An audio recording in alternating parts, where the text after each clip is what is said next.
Let's start with Seattle, since we just talked about them. Let's follow because we're hot on them right now, if you don't mind. And I want to talk about John Schneider, the GM, right off the bat, big time. Like GMs don't get. I feel like I like pointing out GMs. He's not in the media a lot. I don't feel like I see him on McAfee all the time. I just like the fact that Schneider's been there for a long time.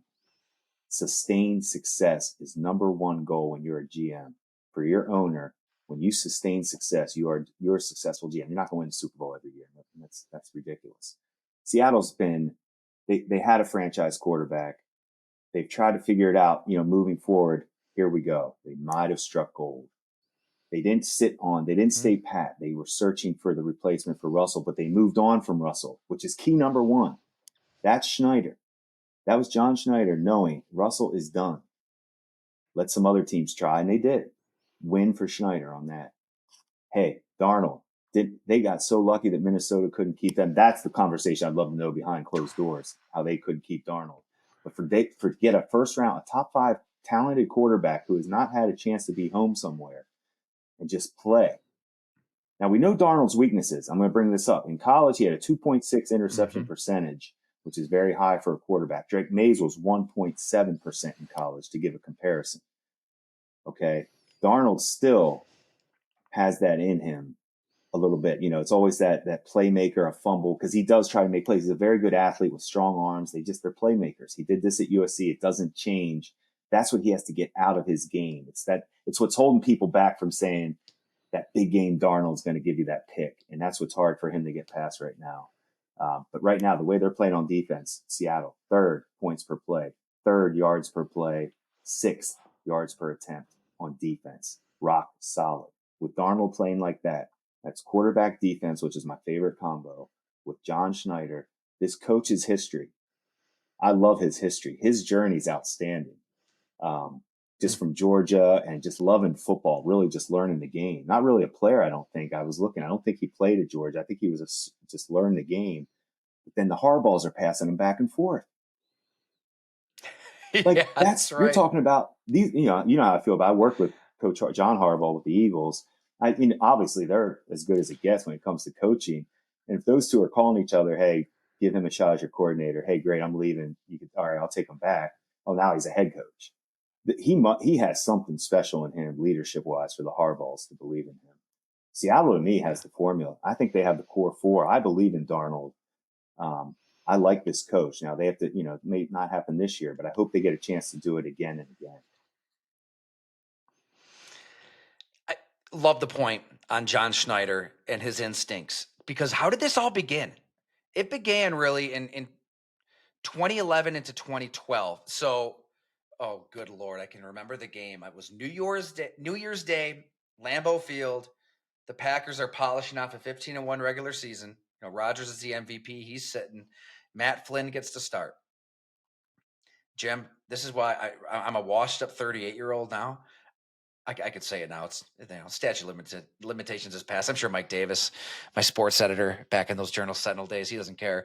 Dude, I was so hurting in that press box that day after we hit it hard. New Year's Eve in downtown Green Bay. My apartment at River's Edge was like the after bars, man.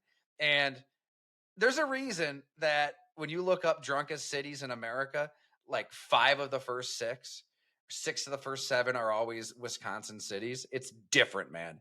It's different. So we hit it hard. My buddy Kareem Copeland, he was the Green Bay Press Gazette, other local reporters, people in from out of town. I don't know. I mean, we were probably up until 4 or 5. And it's a noon kickoff. So you got to get to the press box by 10. It was a quick turnaround. So, you're thinking it's going to be nice and easy, right? Rodgers is sitting. It's kind of like an exhibition game. It doesn't mean anything. And it's like one of the craziest games in Packers history. And Mike says, hey, Tyler, by the way, you've got to write the story that's on the cover of the whole paper, not just the sports section, kind of setting the stage for the playoffs. But you know what? In that 2011, so how old was I? 23, 24. I had the bounce back ability, was able to shake off the cobwebs. I feel like I delivered, was able to do a fine job. But Matt Flynn threw 6 touchdowns that day. Matt Flynn looked fun as hell. And Seattle Seahawks gave him money. anointed him as the starter. It appeared. They draft a quarterback named Russell Wilson in the 3rd round. And to John Schneider's credit, Pete Carroll's credit, they see Russell Wilson. He's the first one in the building, the last to leave. Say what you want about Russell. I just got an email, by the way. I don't know why I'm getting emails from Cameo. I've never used Cameo, but I'm getting emails. Russell Wilson is on Cameo. So they got that alert last night. So that's where Russ is in his career. But long before he was cringy and dangerous and, the Subway commercials and, in the spat with Sean Payton, like he is a grinder. He is a worker. He's mobile. He can create his own passing windows. And to John Schneider's credit, like, they basically pull the plug on Matt Flynn, like the quarterback that was going to be the face of the franchise for this regime. Start Wilson. He fits perfect with the Legion of Boom. They have a nice run. But here's why I love it when GMs have control. Like John Schneider, to your point, knew when to move off of Russ Wilson. He like GMs can think into the future, see the forest, not just the trees. That's what's held Pittsburgh back with Mike Tomlin. It's amazing that they can stay in a playoff race with Devlin the Duck Hodges. It's incredible that they toggle between Justin Fields and Russell Wilson and they get into the playoffs, right? Like pick your season and they find a way to win 8-9 games when they've got no business winning 8-9 games. And I'm not saying you have to tank, but a little foresight in that 2019 season would have paid off for Mike Tomlin when Ben Roethlisberger goes down with the season-ending elbow injury. They're 1-4. They trade a 1st-round pick for Minkah Fitzpatrick. Great. Like, you're in the playoff hunt. Minkah Fitzpatrick is a leader. All that stuff is good. I went to Pittsburgh like 3 or 4 times that season for Bleacher Report to cover it all. Like, this is a team that fights. But maybe you just don't give up that 1st-round pick. or maybe you realize, hey, maybe we take a Jalen Hurts in the 2nd round. Because that 2020 draft was special. And to Brian Gutekunst's credit with Green Bay, again, there's going to be a theme here. He knew that 2020 class was going to be special. He knew that was the time to strike at quarterback, even though he had Aaron Rodgers. And so he did. He takes Jordan Love. Where did John Schneider cut his teeth? In Green Bay. He saw it. He lived it. Brett Favre, that trade, Ron Wolf being a mentor, all that stuff. Aaron Rodgers taking him when he had no business taking an Aaron Rodgers. I think he just values the quarterback position and knowing when to make your move.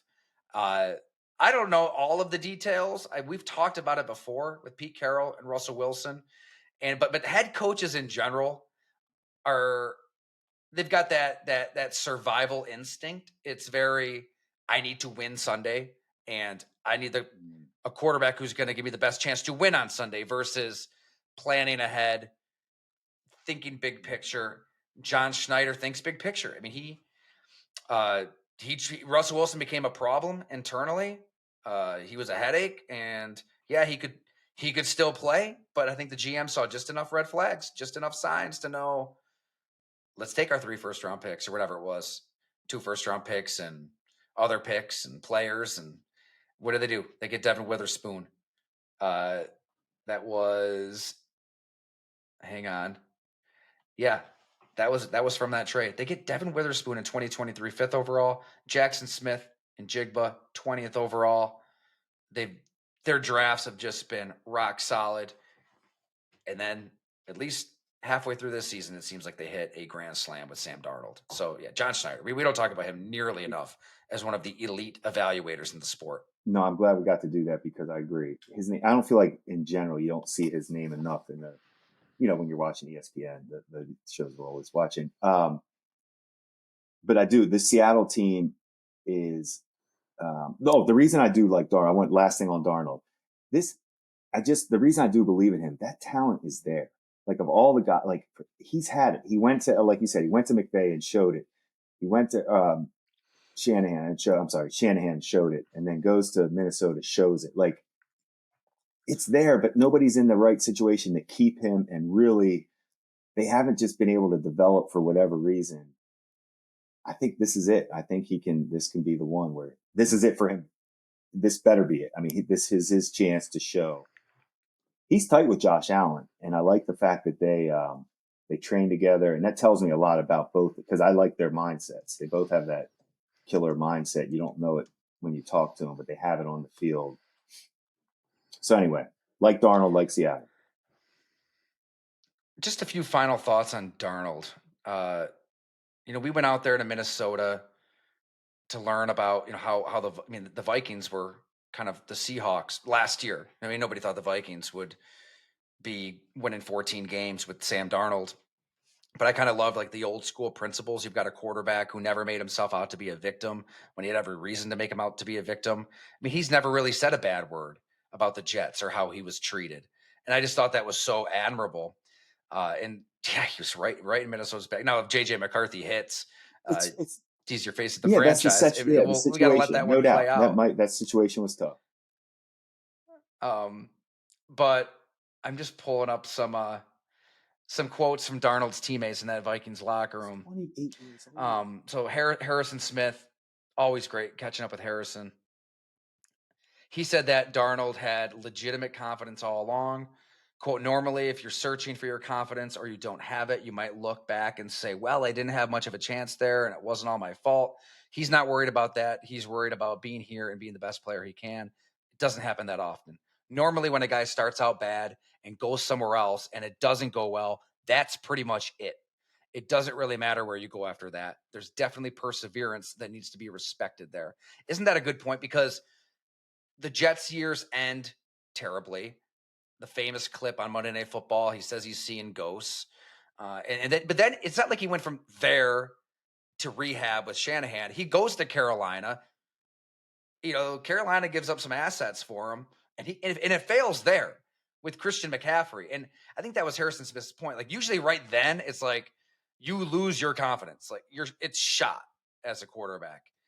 He never did. Like he gets out there to the 49ers, gets to Minnesota, gets to Seattle. Seattle's a Super Bowl contender. For the latest and greatest in football journalism, subscribe at golongtd.com.